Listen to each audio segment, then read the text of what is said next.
Assalamualaikum warahmatullahi wabarakatuh.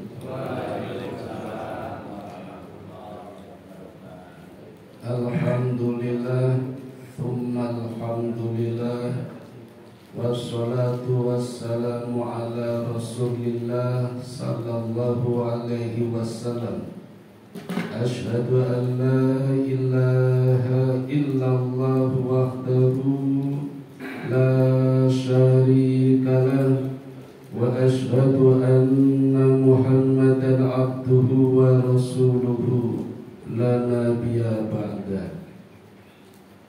Jamaah kajian Husnul Khotimah Masjid Baitur Rahman yang dimuliakan Allah, malam ini saya akan mencoba memenuhi permintaan panitia dengan tema Palestina bersejarah. Ada dua kata yang sangat penting. Kata yang kedua bersejarah. Ini menunjukkan posisi aktif dari kata yang pertama, yaitu Palestina.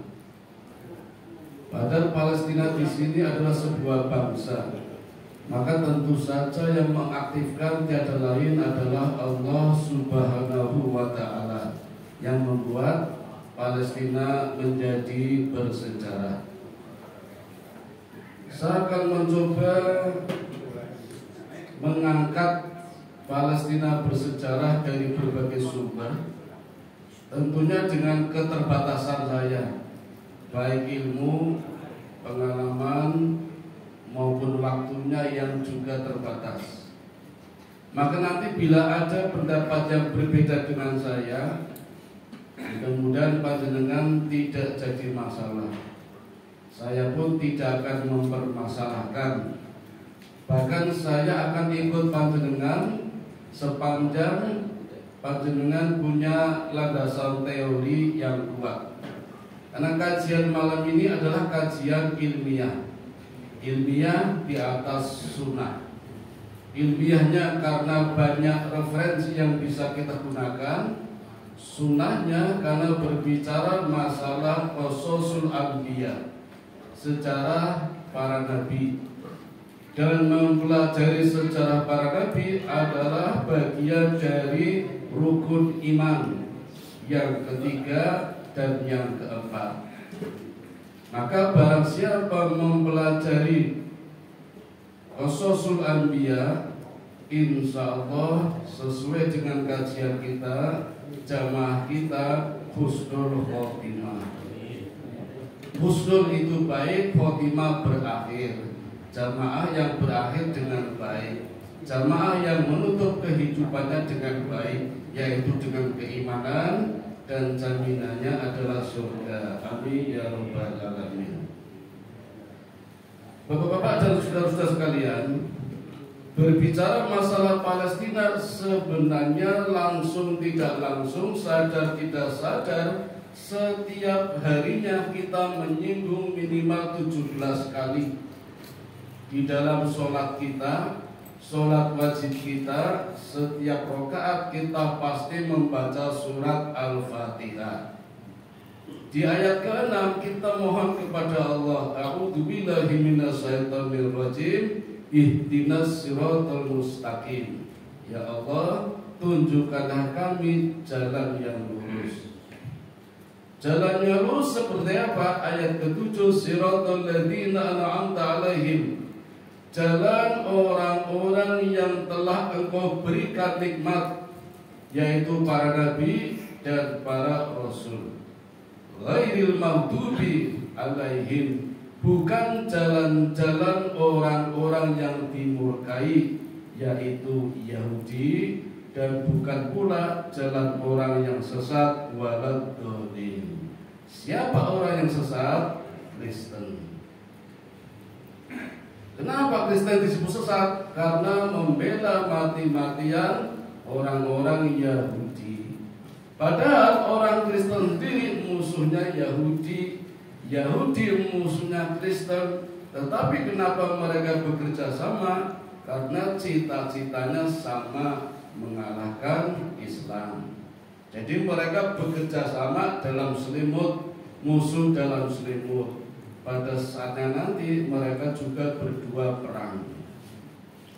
Nah, dari mana kita akan mulai bicara tentang negara Palestina? Saya akan mencoba menggunakan dua referensi Islam dan referensi Yahudi. Nanti acak saja bapak-bapak. Palestina itu sendiri sejarahnya dimulai dari tahun 3000 sebelum Masehi, di masa kenabian Nabi Nuh alaihi salatu wassalam. Pasca banjir bandang pertama terbesar di dunia, anak keturunan Nabi Nuh tersebar menjadi 4 bagian belahan dunia sesuai dengan jumlah anaknya Nabi Nuh: Yafis, Ham, Syam, Yam. Jadi ada yang menempati wilayah Arab, ada yang menempati wilayah Mesir, ada yang menempati wilayah Rusia, dan ada yang menempati wilayah Palestina. Nah, saya fokus pada Palestina. Ditempati oleh anak yang keempat, yang ragil, namanya Yam, yang sering kita kenal dengan nama Kan'an. Nah, Kan'an inilah di dalam versi Islam orang atau anak keturunan Nabi Nuh yang pertama kali menempati wilayah Palestina. Dulu namanya Filistin kuno. Sebenarnya bapak-bapak, kala itu tidak cuma Filistin kuno, banyak suku-suku daerah yang memiliki peradaban, teknologi, tetapi referensi Yahudi yang bermuatan politik yang lebih banyak dikenal orang. Disebut bermuatan politik karena kehidupannya syarat dengan konflik, peperangan, dan kekuasaan. Sementara versi Islam itu membangun peradaban penuh dengan dakwah. Jadi penuh dengan ketenangan, kedamaian, ketertiban. Sementara referensi Yahudi itu penuh dengan konflik, peperangan. Nah, di sini juga terjadi missing link, ada keterputusan sejarah. Jujur saja saya tidak bisa menjelaskan karena saya bukan arkeolog. Jadi tanda-tanda sejarah kebanyakan diperoleh dari peninggalan zaman arkeolog itu berupa prasasti, barang-barang penemuan, gua dan sebagainya. Dari situ membaca sejarahnya seperti apa. Itu yang versi Yahudi. Sementara di versi Islam ada missing link, keterputusan sejarah. Misalnya setelah tahun 3000 sebelum Masehi ada lompatan jauh, tahun 2000 sebelum Masehi sampai 1500 sebelum Masehi. Sudah berganti zaman dan zamannya beralih kepada Nabi Ibrahim. Jadi ada missing link selama 1000 tahun. 1000 tahun ini bisa dijelaskan dengan versi Yahudi, di mana banyak ditemukan oleh para arkeolog. Itu ada kitabnya sendiri, okay? Tapi itu di luar kajian kita. Karena itu kajian bermuatan politik penuh dengan konflik kekuasaan, ya. Kalau mau dibaca, monggo kaji sendiri ya, tentang arkeolog. Jujur saja saya tidak tertarik. Saya mending tertarik pada dakwahnya. Jadi kita buat satu lompatan di tahun 2000 sampai 1500 sebelum Masehi, langsung beralih pada masa kenabian Nabi Ibrahim. Nah, bapak-bapak, kisah yang sangat masyhur, Nabi Ibrahim punya 2 istri. Riwayat lain versi Yahudi 3 istri. Yang ketiga namanya Keturah. Riwayat lain lebih dari 3. Tapi selebihnya adalah budak-budak. Itu riwayat lain Yahudi dan sebagainya. Nah, saya ambil yang Islam saja. Istri pertama adalah Sarah, wanita suci, cerdas, cantik, sempurna, lahir dan batin. Bapak-bapak, Nabi Ibrahim itu bukan orang asli Palestina, orang asli Babilonia, kota kecil yang berada di negara Irak di daerah Mesopotamia. Pernah dikucilkan di hutan selama 40 tahun, kemudian kembali ke wilayahnya dalam rangka dakwah dan berhasil atas izin Allah menumbangkan kedikjayaan Raja Namrud. Namrud tumbang di depan rakyatnya sendiri hanya oleh seekor lalat yang masuk ke dalam hidung, muter-muter ke otaknya selama 3 hari, jatuh di depan Nabi Ibrahim yang dibakar habis-habisan, tapi ternyata masih segar bugar. Berhasil menumbangkan Namrud, tugas berikutnya adalah dakwah kepada orang tuanya, khususnya bapaknya. Ternyata lebih sulit, Pak. Sama dengan panjenengan, gampangan dan wong timbangan dari anaknya dewi karo wong tuanya dewi. Dan Ibrahim memilih berpisah dengan orang tuanya karena orang tuanya tidak dapat diajak kepada kebenaran. Maka terjadilah perpisahan, tapi Nabi Ibrahim tetap mendoakan kebaikan untuk bapaknya, dan Nabi Ibrahim menagih janji kepada Allah untuk mendapatkan keluarga yang baru. Maka mulai saat itu Ibrahim hijrah ke Palestina. Jadi ada lompatan jauh. Dulu Filistin kuno ditempati oleh anaknya Nabi Nuh, keturunannya. Sekarang Ibrahim pendatang, bukan orang asli Palestina. Kala itu Palestina musim paceklik, kemarau, tandus, maka Allah perintahkan hijrah ke Mesir pertama Sarah. Mesir, bapak-bapak, ketika itu diperintahkan oleh seorang raja yang baru saja memenangkan peperangan, mengalahkan raja sebelumnya, namanya Raja Heksos. Raja Heksos dibunuh, Perdana Menteri dibunuh, tinggal saudara putrinya yang tidak dibunuh, namanya Hajar. Hajar ini, Pak, sama Raja Mesir ini niatnya dikawini, tetapi jangankan dikawini, setiap kali akan disentuh raja ini stroke, Pak, gemetaran. Maka lebih baik dipenjara saja. Ini mirip ceritanya Rama Sinta, Pak. Sinta yang ditahan Rahwana, kan belum dipegang. Karena kalau nanti dipegang, Sinta bunuh diri. Maka Rahwana tidak berani memegang Sinta itu. Ya mirip-mirip saja. Nah, Ibrahim dan Sarah hadir di sana berdakwah. Melihat Sarah yang begitu sempurna lahir batin cantiknya, raja tadi bernafsu ingin memiliki Sarah. Tapi ternyata kejadiannya sama dengan yang dialami raja ketika akan memegang Hajar. Maka akhirnya Sarah dibebaskan. Kemarin dulu sudah pernah saya ceritakan, ceritanya panjang ini. Ibrahim juga dibebaskan, bahkan diberikan hadiah dengan wanita yang memiliki kesamaan, namanya Hajar. Jadi Hajar adalah pemberian dari raja yang mengalahkan Raja Heksos. Itu anaknya diberikan kepada Sarah sebagai hadiahnya. Ringkas cerita, kembali ke Palestina dengan Sarah dengan membawa hadiah namanya Hajar. Dan akhirnya Sarah memberikan kesempatan, menawarkan kepada Ibrahim untuk menikahinya. Tidak lama kemudian hamil dan melahirkan anak pertama bernama Ismail. Coba perhatikan bapak-bapak, Ismail kalau ditanya orang mana? Kalau dari ibunya orang Mesir, suku Kiptiah, suku terbesar. Itu juga ada keturunan dengan Nabi Nuh.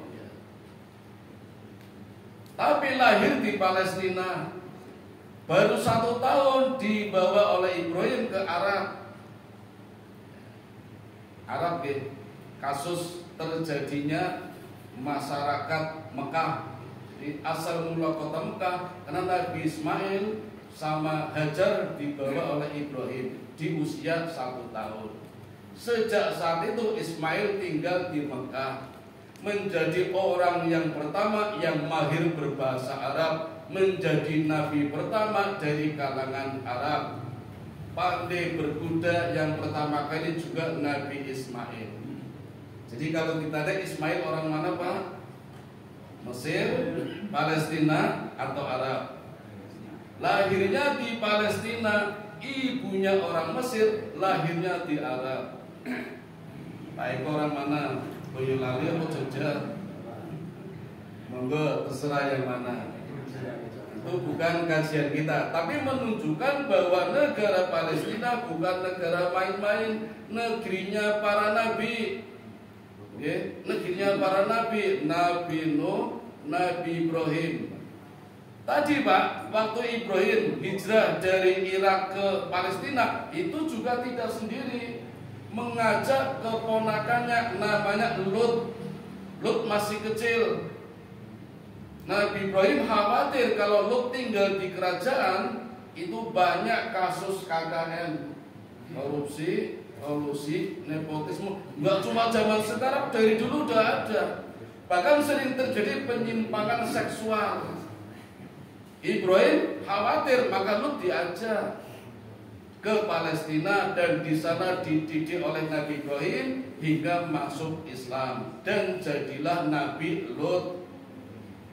Sejak diangkat oleh Allah menjadi nabi, mendapat SK dan ditugaskan dakwah ke negeri Yordania.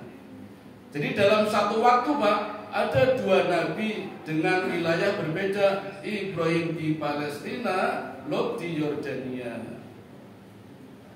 Palestina dengan Yordania itu yang sekarang sering kita kenal dengan nama tepi barat.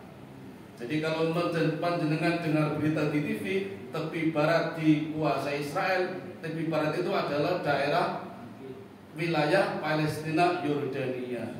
Palestina wilayah Nabi Ibrahim, Yordania Nabi Lot. Udah 3 nabi Pak. Janji Allah, daerah manapun, negeri manapun yang disinggahi atau ditempati nabi, pasti Allah akan memeliharanya. Monggo dibuka surat Al-Maidah, surat yang kelima, juz yang ke-6 ayat 67. Allah berjanji akan memelihara orang-orang yang menyampaikan amanat.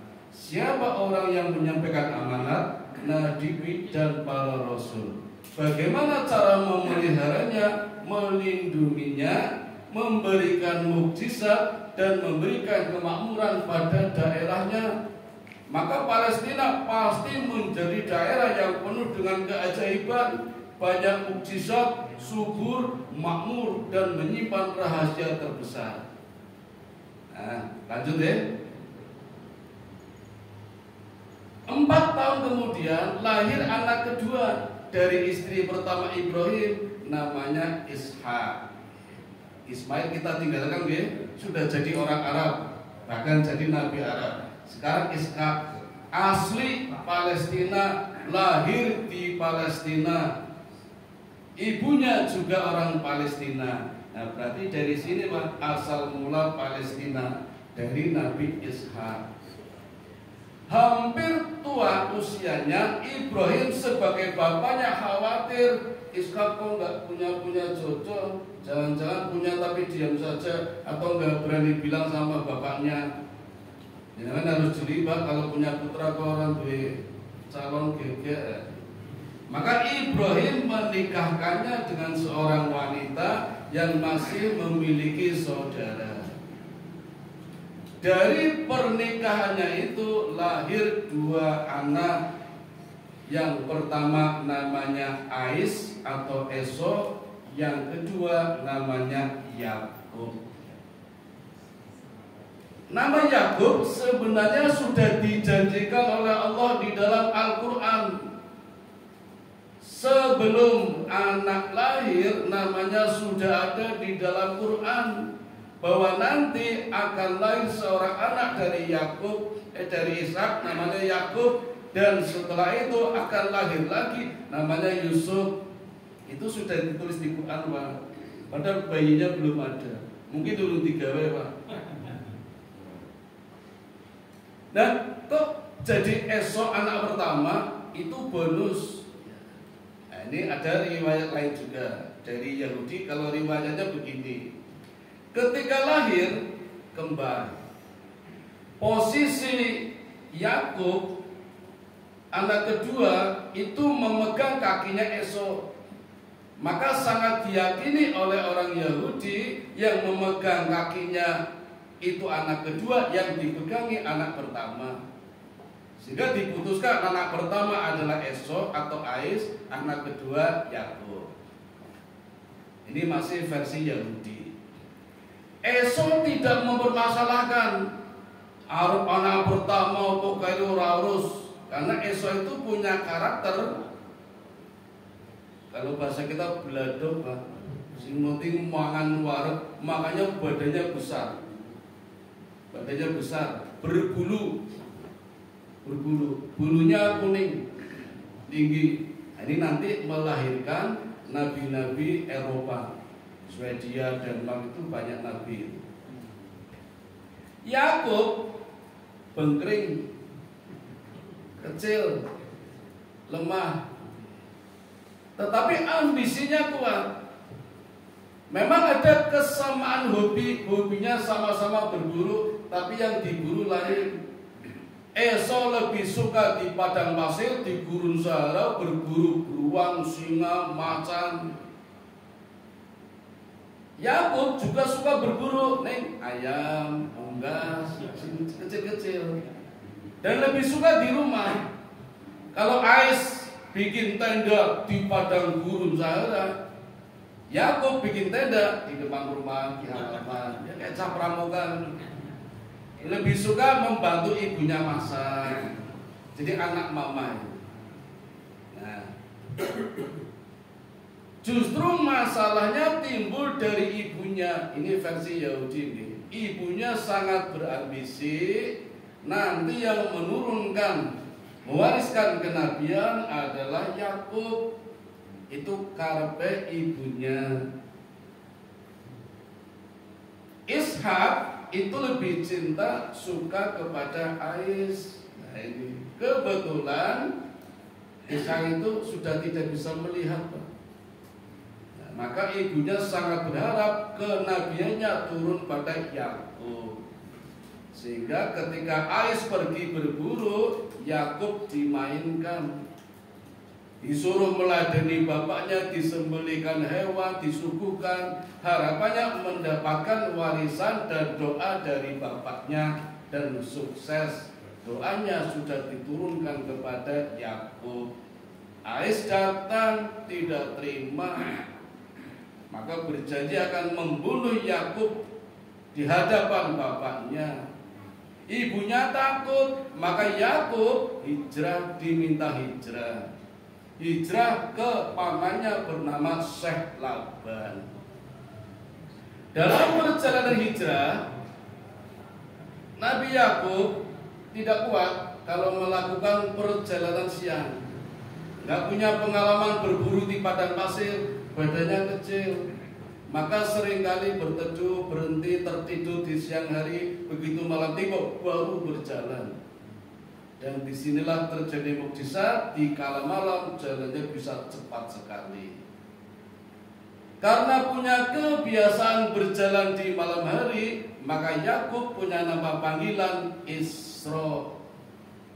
Isra adalah perjalanan malam. Ingat peristiwa Isra Mi'raj apa? Isra adalah perjalanan Nabi Muhammad dari Masjidil Haram ke Masjidil Aqsa. Nabi Yakub juga begitu, maka mendapat panggilan Isra. Il itu apa? Il itu ilah atau Allah. Jadi orang yang diperjalankan oleh Allah di malam hari namanya Israel. Dalam bahasa Arab, Abdullah, hambanya Allah. Nah, ini ada 3 versi. Tadi versi Islam ya. Kalau versi Kristen, karena Yakub badannya lemah, kecil, maka segalanya disandarkan pada ilah, pada Allah. Ini versi Kristen, maka nama Yakub disebut Israel, orang yang menyandarkan nasibnya kepada Allah. Masih bagus nggih? Nah, kalau sing marai guyu kalau versi Yahudi. Apa versi Yahudi? Kenapa Yakub diberi nama Israel? Karena menurut kitabnya orang Yahudi, ketika melakukan perjalanan malam bertemu dengan malaikat maut namanya Israel, pencabut nyawa. Berkelahi, tarung, malaikatnya kalah. Yes, malaikat iso kalah. Tapi nanti Pak, kalau kisah Nabi Musa, jenengan juga mungkin tertawa, saya juga tertawa. Tapi saya lihat rawinya hadisnya Bukhari, berarti sahih itu. Jadi ketika Nabi Musa hendak meninggal, dicabut nyawanya, itu malaikatnya ditempelin itu, sampai matanya lepas itu. Itu malaikat mau Israel lapor kepada Allah itu. Saya ikut cerita bener kok ini. Tapi hadisnya sahih, berarti bener itu. Hebatnya Nabi Musa, malaikatnya ditempelin itu. Aku harus mati ke dunia itu. Bahkan lebih dari itu, kitabnya orang Yahudi menjelaskan yang dikalahkan tidak cuma malaikat maut, Allah pun dikalahkan. Hebat banget ini. Sehingga namanya Israel. Boleh, ada 3 riwayat yang menjelaskan kenapa Nabi Yakub menjadi Israel. Saya pakai yang Islam saja, kan saya punya Islam. Berubah nama menjadi Israel.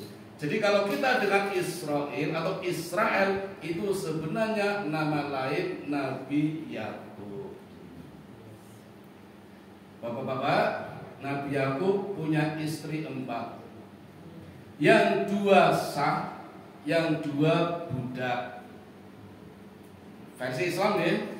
Istri yang pertama namanya Lia, yang kedua Rahil, yang ketiga Bilha, yang keempat Zulfa. Ceritanya begini.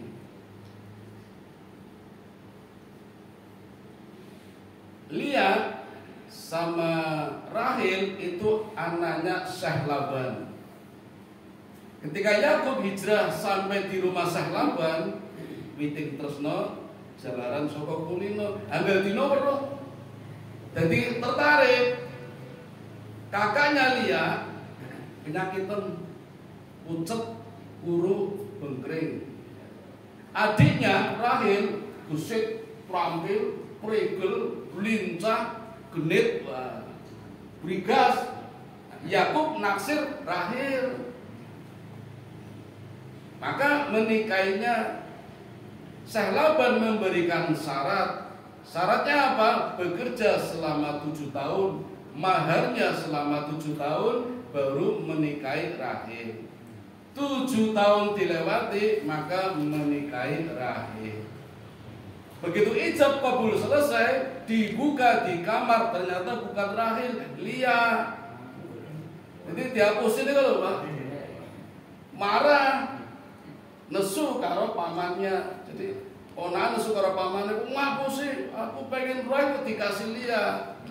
Apa jawaban Laban? Jawabannya, bukan menjadi tradisiku menikahkan adiknya sebelum kakaknya.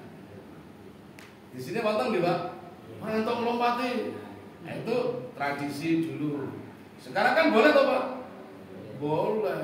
Cuma kadang ada rasa takut karena tidak membayari jalur opo, kandinya mau kok mesin pabrik ada di mana.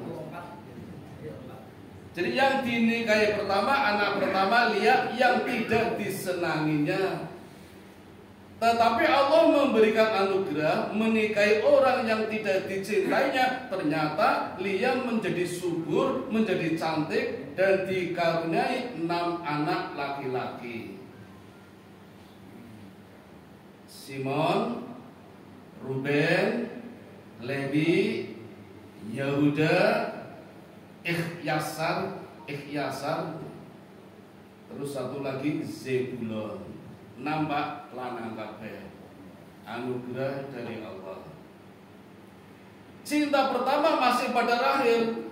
Walaupun dapat 6 anak laki-laki, tetap pengen mengawini Rahil. Maka bayar lagi maharnya 7 tahun baru menikahi Rahil. Sama Rahil, Pak, ternyata belum dikaruniai anak. Rahil merasa tidak enak, lalu menghadiahkan budaknya namanya Zulfa kepada Yakub untuk dinikahinya.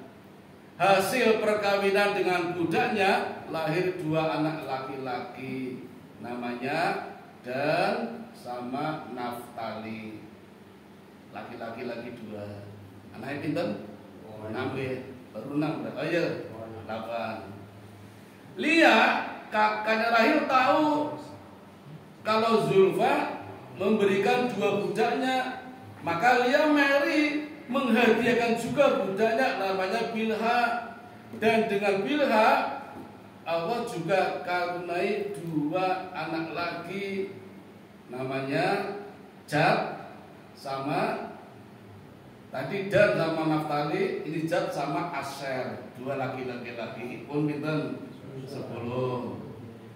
Rahil sedih, orang yang paling dicintainya cinta pertama belum punya anak. Dilala suatu hari lihat Lia yang begitu subur ceria sedang mepet ginseng. Lalu Rahil bilang, bolehkah aku minta ginseng? Sama Lia, ambil saja asal berikan suamimu kepadaku. Ini bujuni bareng-bareng deh. Ini datang ngomong, berikan suamimu kepadaku, nanti aku beri ginseng. Baik, lalu diberi ginseng, jadi subur. Nah ini rahasia, Pak. Kalau panjenengan dari Kada Putra, ginseng itu sudah terbukti membuat Rahil subur. Dan dari Rahel lahir 2 anak laki-laki namanya Yusuf dan Bunyamin. Ini versi Yahudi. Kalau versi Islam beda lagi, Pak. Anaknya sama 12, cuma di dalam Islam antara Rahil dan Lia tidak ada masalah. Mereka itu bahagia, sama-sama senang, dan sering memberikan hadiah kepada Nabi Yakub dengan memberikan budaknya untuk dinikahinya. Jadi damai, tenang, tentram. Kalau versi Yahudi bermusuhan. Terlepas dari itu, anak Yakub jumlahnya 12, dan Yakub ini sudah masuk dalam ranah poligami.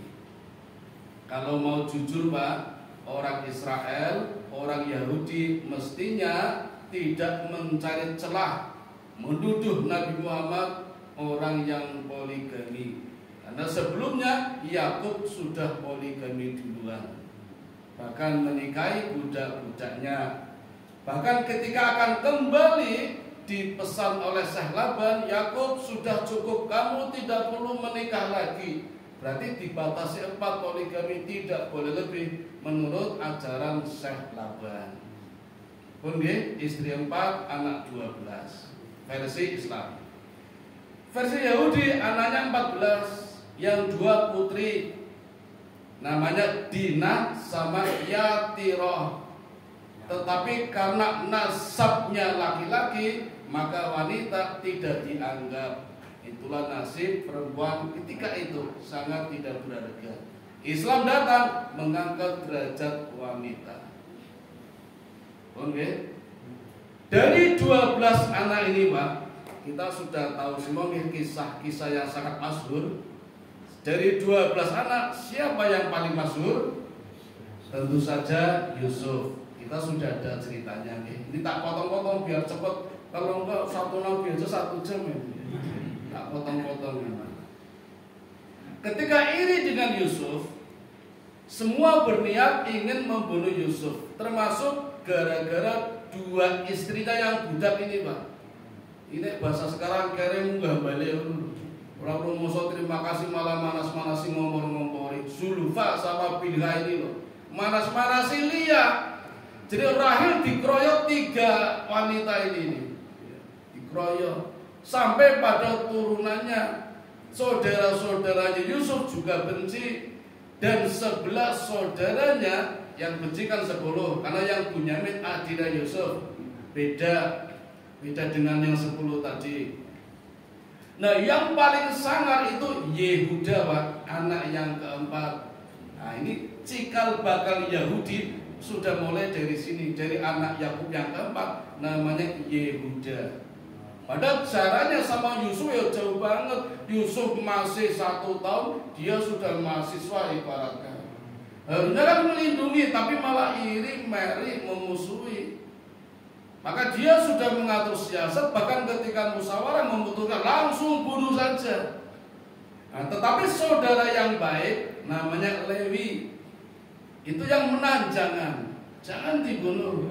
Apapun yang terjadi, Yusuf saudara kita. Kalau pengen cinta bapaknya pindah kepada kita, jangan dibunuh, pakailah cara lain. Maka terjadi tragedi pembuangan Yusuf ke dalam sumur.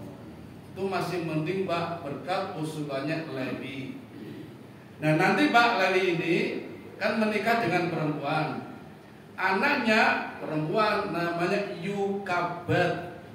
Yukabat menikah dengan laki-laki namanya Imron, lahir namanya Musa yang jadi nabi. Ya, Musa anak nomor 3. Yang pertama Miryani, yang kedua Harun, kakaknya jadi nabi juga. Yang ketiga Musa. Sebentar Pak, sebelum ke Musa, ke Nabi Yusuf dulu. Yusuf kan tragedi dicemplungkan ke sumur, diselamatkan oleh musafir, kemudian dijual ke Mesir dengan harga murah, Pak, sampai nggak ada yang menawar saking murahnya. 5 gram perak saja nggak laku. Padahal kalau sekarang perak 1 gram kan 30.000, nih dijual lagi 20.000. Dengan 5 gram 100.000 itu sekarang, dulu nggak laku. Tapi akhirnya jatuh kepada orang nomor 1 di Mesir dan dipelihara hingga sukses menjadi bendahara keuangan Mesir. Ini ringkas mawon ya, biar semuanya kena. Keberhasilannya Nabi Yusuf tidak cuma menyelamatkan Mesir dari bencana kekeringan, tapi juga menyelamatkan dari pemberontakan yang dilakukan oleh Dewan Gereja.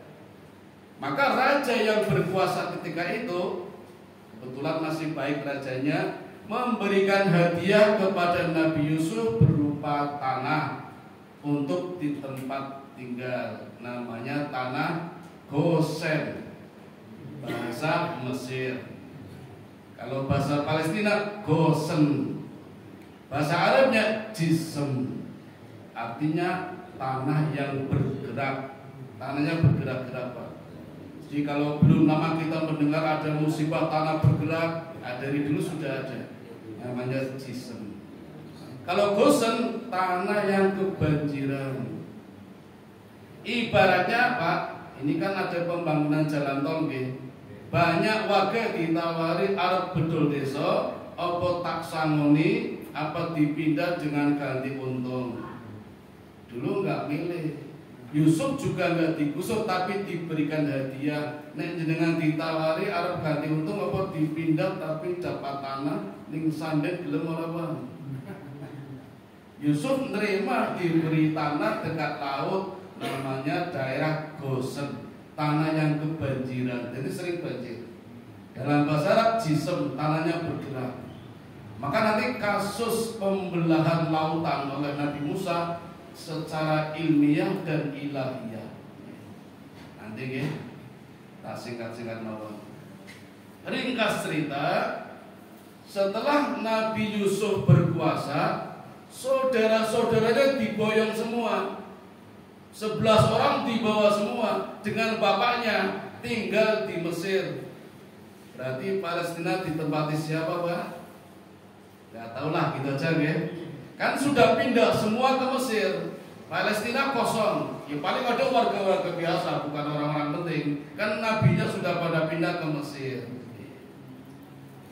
Yusuf tentu berbeda perilakunya dengan saudara-saudaranya yang jajar. Walaupun sudah dimaafkan, walaupun Yusuf sudah menjadi orang penting, bendahara kerajaan, Yusuf jadi bendahara, hidupnya tetap sederhana. Saudara-saudaranya kesempatan hidupnya kaya raya, foya-foya, padahal mau naik band, apalagi di daerah Sanden, Gosen, di sana dekat tempat ini Sanden, di sana Gosen. Tidak tahu masa depan, dilalah rajanya meninggal. Raja Firaun pertama, Pak, yang baik meninggal, diganti Raja Firaun yang kedua. Nah, ini mulai terjadi masalah konflik, suhu politik memanas. Firaun yang melihat perkembangbiakan orang-orang Israel semakin banyak, tadinya 12 menjadi 12.000, menjadi 120.000, khawatir. Maka mengeluarkan kebijakan yang pada akhirnya orang-orang Bani Israel nih, anak keturunan Israel, anak keturunan Yakub, mulai ditindas, dijadikan budak. Maka Musa sebagai pewaris kenabian Nabi Yusuf dan juga pewaris tanahnya Nabi Yusuf. Jadi Musa lahir di tanah Gosen itu, tanah warisan tempat tinggalnya Yusuf. Maka Nabi Musa ada hubungan kewilayahan dengan Yusuf dan ada hubungan darah dengan Lewi, ya. Keras tapi baik itu Musa, menurunkan Lewi, tanahnya menurunkan Yusuf. Punya cita-cita menyelamatkan bangsa Israel, tapi di perjalanan mendapatkan perintah dari Allah untuk berdakwah, menyelamatkan agama juga. Jadi misinya dua Nabi Musa bersama dengan orang-orang Israel yang ditindas, dijadikan budak oleh Firaun. Bapak-bapak, ini mungkin perilaku orang Israel, ya, apa orang Yahudi. Jadi mereka tidak pandai bersyukur. Bahasa kita ora gelem terima kasih, ora rumangsa ditolong Musa, tapi juga akhirnya tetap ingkar. Bahasa kita embeling, doblek, ndau dan macam-macam.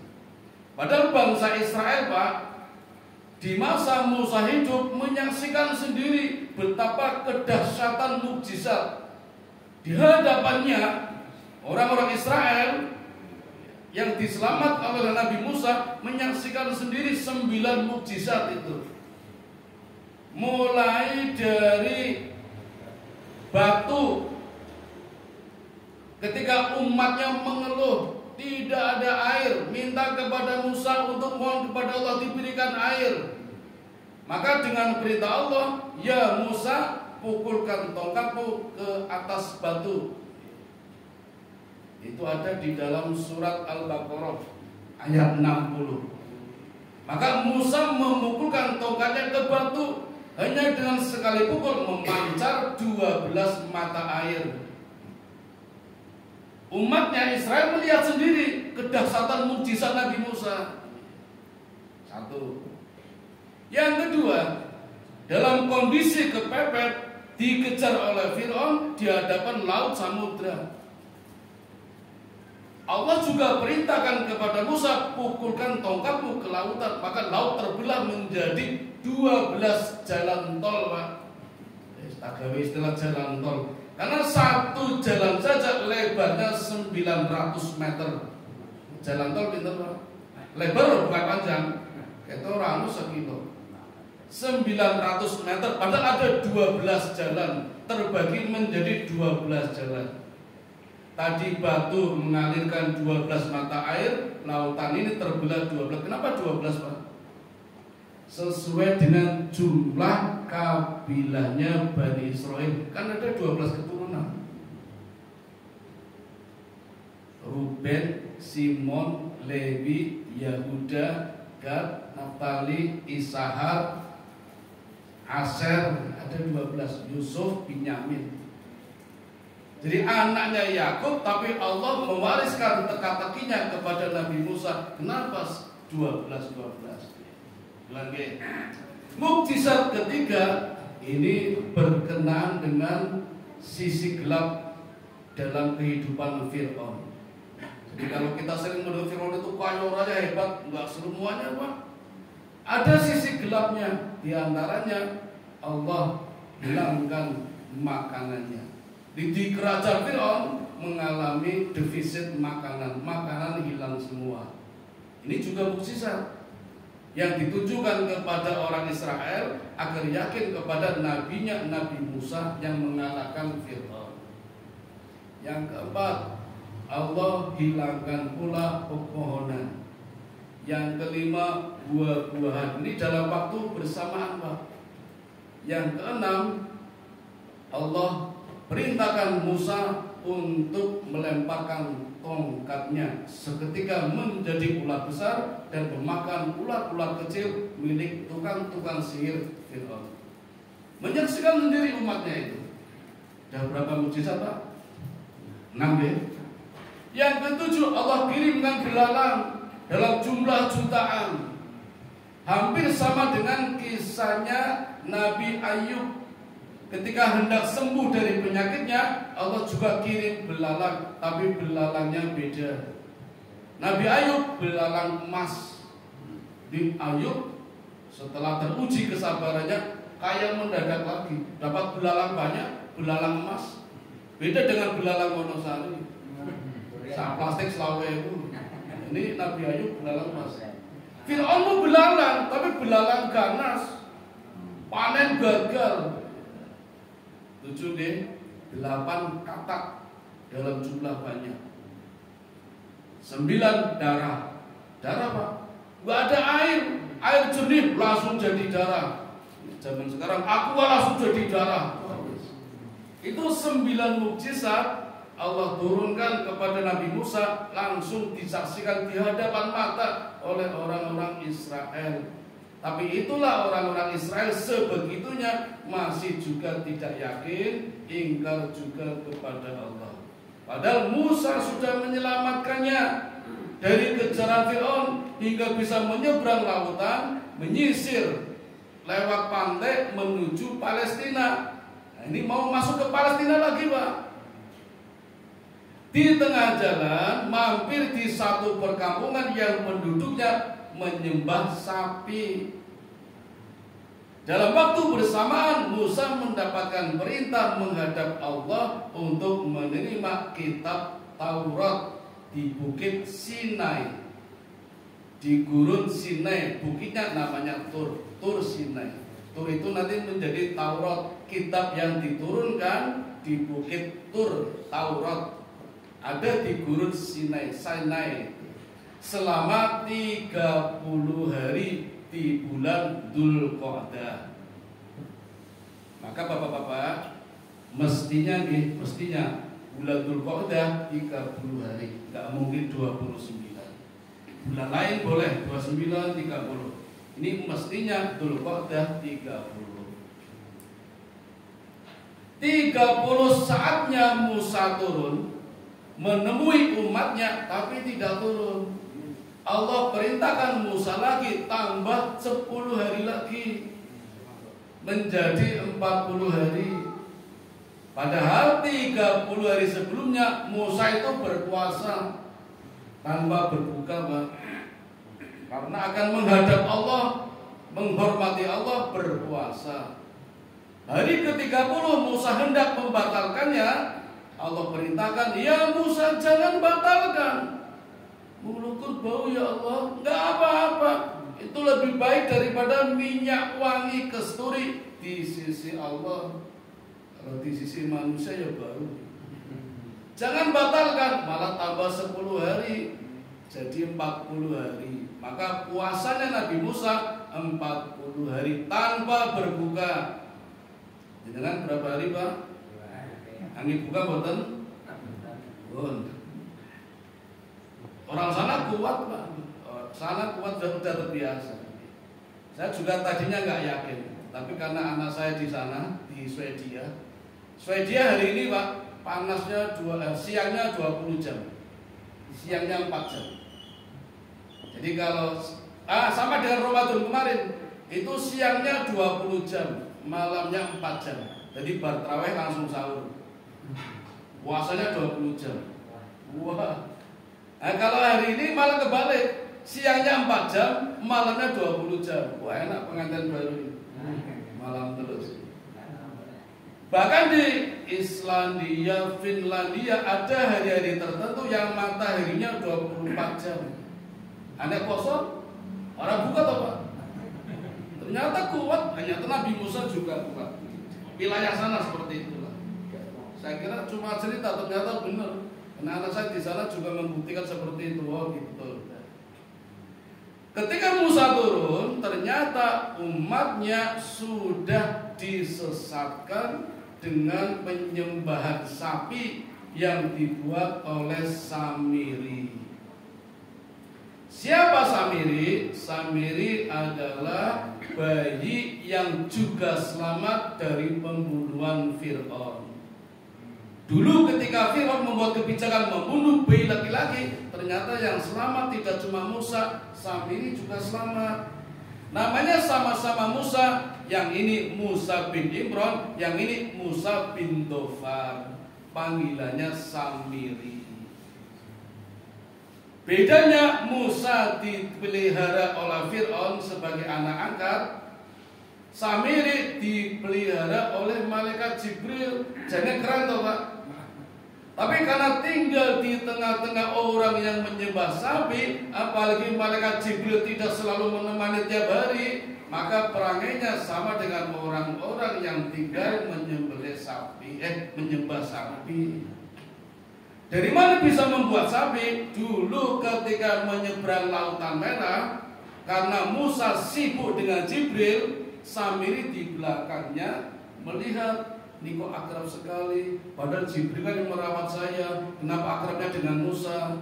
Nah, di belakangnya dengan membawa kantong plastik, dulu sudah ada kresek Pak, ngambil pasir dari pijakannya kudanya yang dinaiki malaikat Jibril.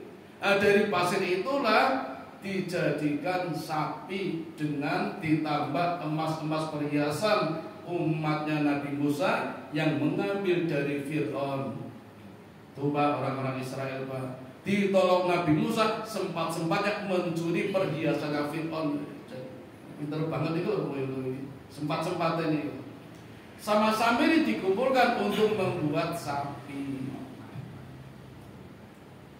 Kalau di sini Samiri negatif Bang ya. Tapi kalau di Amerika menjadi tokoh hebat. Bahkan menjadi nama Amerika. Amerika disebut negara Paman Sam, dari kata Samiri itu. Tuhannya Amerika juga itu. Nah, ringkas cerita, Samiri diusir, dikutuk oleh Musa dengan satu penyakit kulit yang kalau disentuh terasa terbakar hingga membusuk tapi tidak mati. Mirip kisah Aswatama di perang Mahabharata, dikutuk oleh Wisnu, oleh Krishna, tidak meninggal tapi dikutuk dengan penyakit kulit. Pun Samiri selesai. Apa hukuman orang yang menyembah sapi? Musa tidak main-main Pak. Karena dalam waktu yang bersamaan Allah turunkan kitab Taurat, kitab yang ditulis langsung oleh Allah dengan tangannya sendiri. Tapi nggak boleh kita bayangkan tangan Allah nih. Itu di papan Taurat ada 10 perintah, dan salah satu perintahnya adalah orang yang bertaubat, taubatnya caranya harus saling membunuh. Coba Pak, dengan pena berdosa, astagfirullahaladzim, rampung selesai. Nabi Musa boten, taubatnya harus saling membunuh. Padahal 70.000 Pak yang berbuat syirik menyembah sapi.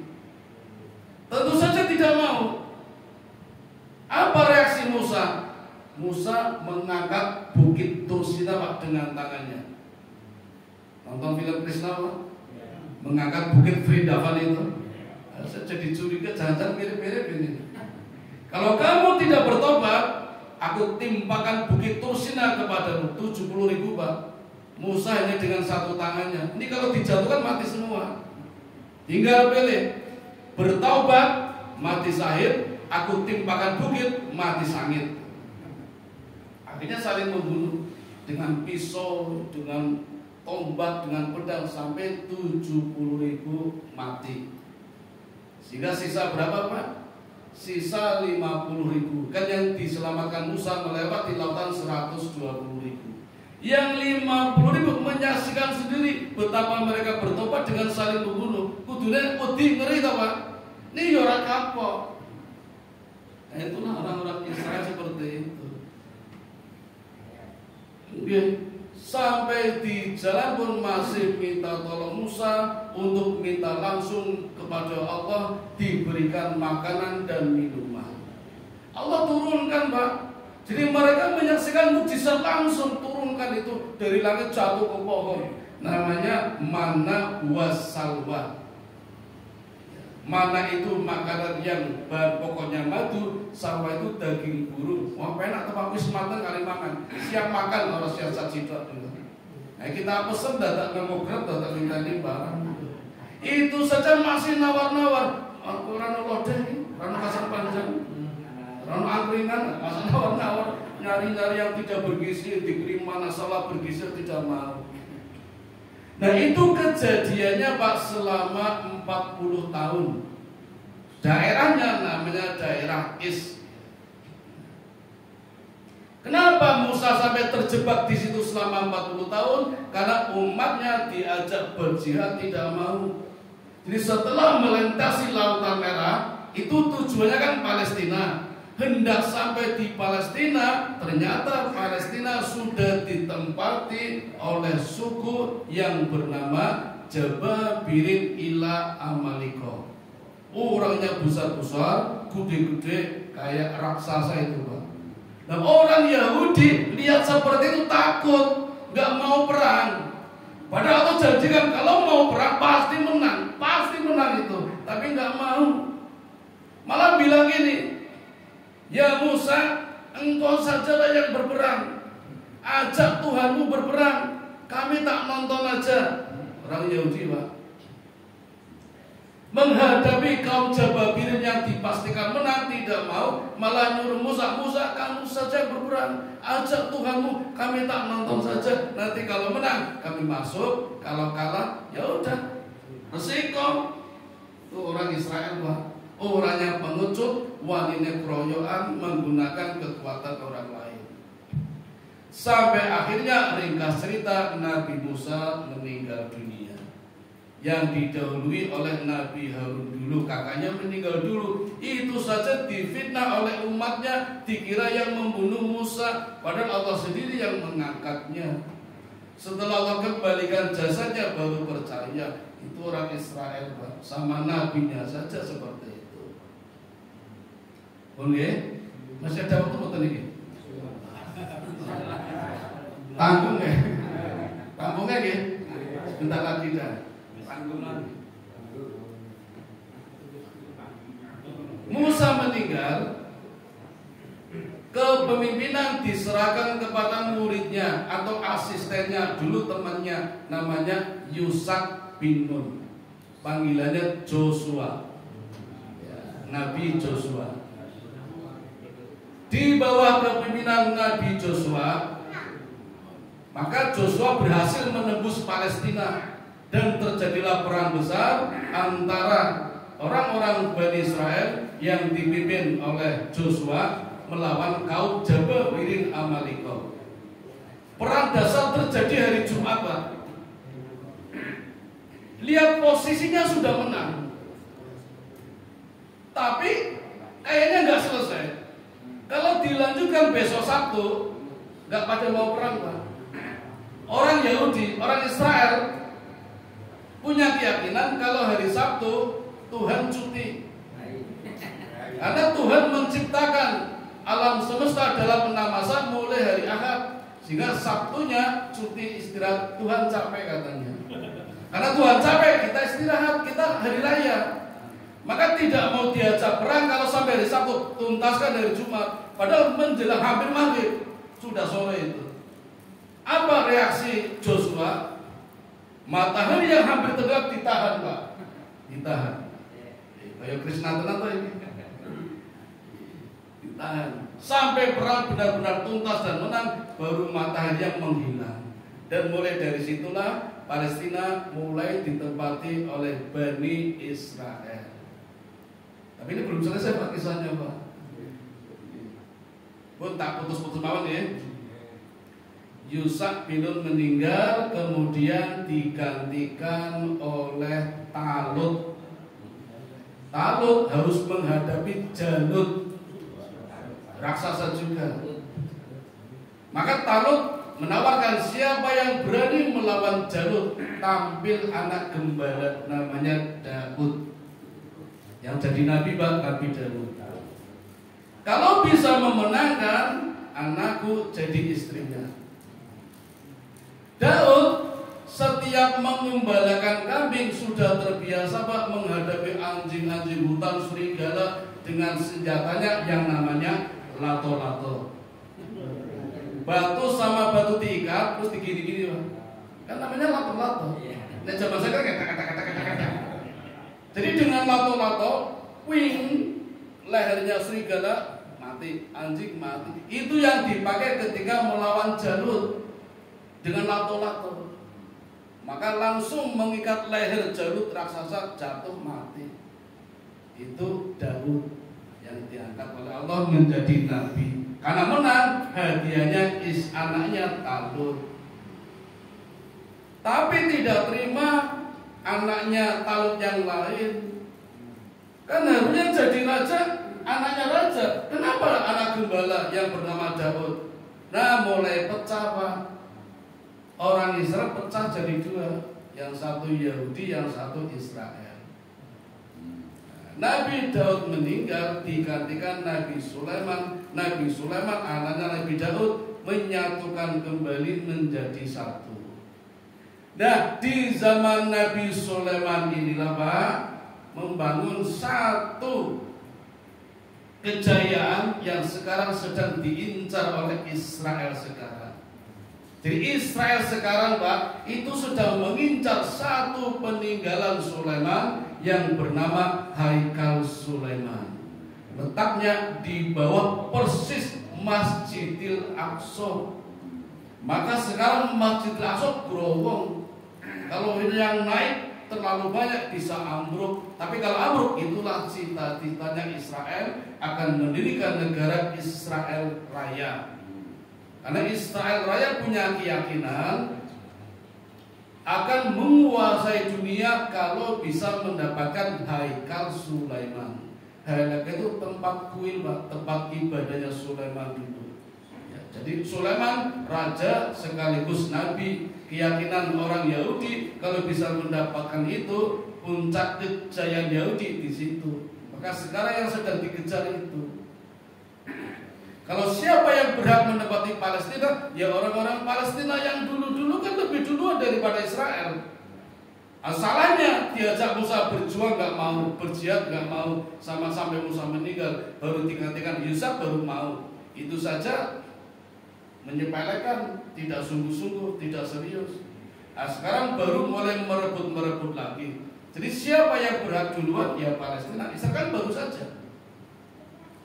Nah untuk negara kita yang sudah benar-benar sebenarnya memutuskan hubungan diplomasi dengan Israel, tapi dari ajarannya nampaknya sulit menghindar Pak, kecuali kita sendiri yang kuat meninggalkan ajaran itu. Barangkali tidak banyak yang tahu Pak, kalau Israel itu sebenarnya sudah berubah, tidak menjadi agama Yahudi sebagai agama langit, tapi menjadi aliran yang bernama Zionis. Puncaknya di tahun 1948 sudah masuk ke negara kita dengan organisasi yang sangat kuat, rapi tapi bengis, sadis. Kalau mau jadi anggota iurannya mahal dan siap menjadi korban, karena setiap tahun harus ada yang dikorbankan untuk dewa Zion, namanya Zionis alirannya. Mohon maaf kalau di negara kita nama organisasinya dulu ya, kalau sekarang saya nggak tahu, dulu namanya Freemasonry. Mungkin pernah mendengar, itu grupnya Yahudi. Oke, ini kajian politik, hanya ini yang dapat saya lakukan. Jadi sekarang solidaritas kita paling hanya sebatas membantu, donasi dan mendoakan. Di dalam kitab Taurat disebutkan Pak, kalau nabi lain sedang menghadapi musuh, maka umatnya nabi lain yang berada di tempat lain wajib membantu. Jadi dalam waktu bersamaan Allah mengirim banyak nabi di tempat berbeda. Ketika satu nabi menghadapi perlawanan, umat nabi lain harus membantu. Itu dalam kitab Taurat ada. Maka kalau kita mendengar berita Palestina dihajar Israel dan kemarin menewaskan 1000 lebih dari rumah sakit itu, kita juga wajib membantunya. Cuma kebijakan negara kita melarang, membantu malah disalahkan, ya berarti hanya dengan doa atau memberikan sumbangan, tapi entah dengan cara apa, karena memang sulit sekali. Paling jalur yang bisa dilalui juga Yordania, jalur lain tidak bisa, sudah tertutup. Dan sekarang Israel negara kecil tapi kekuatan militernya terkuat di dunia, apalagi sudah menyusup ke PBB, lebih sulit lagi.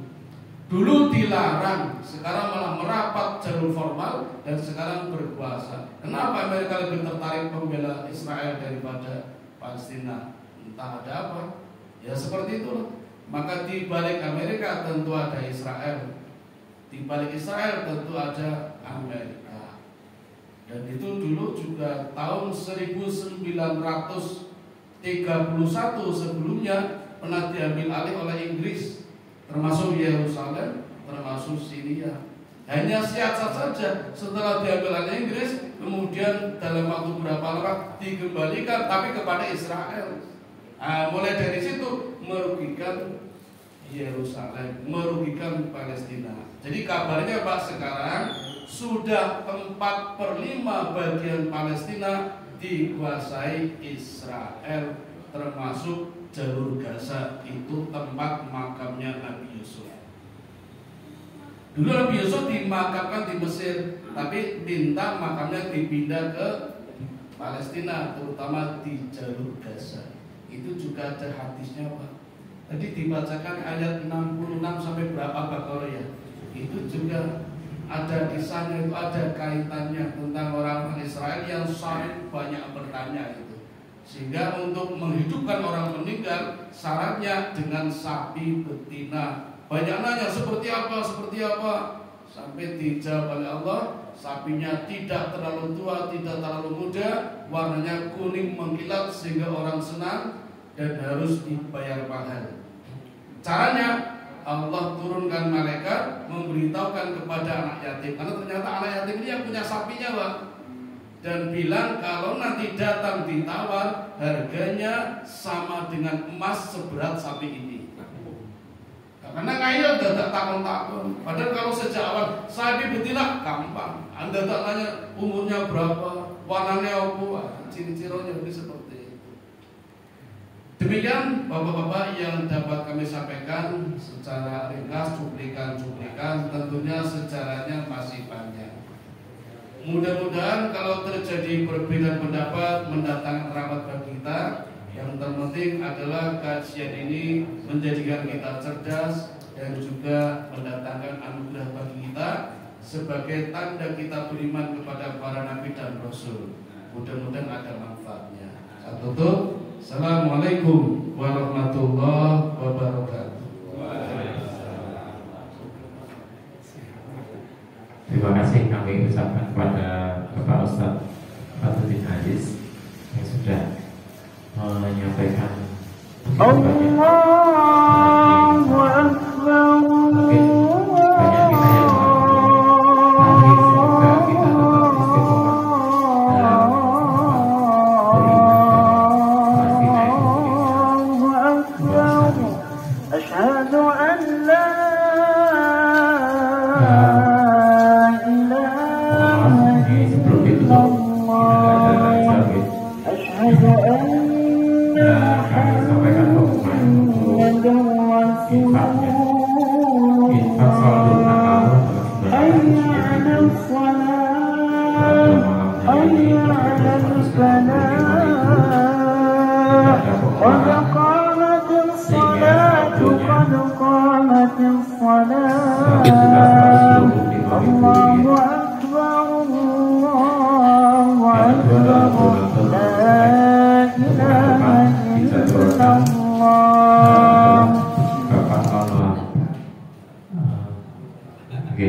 Yaitu besok tanggal 26 Oktober 2023.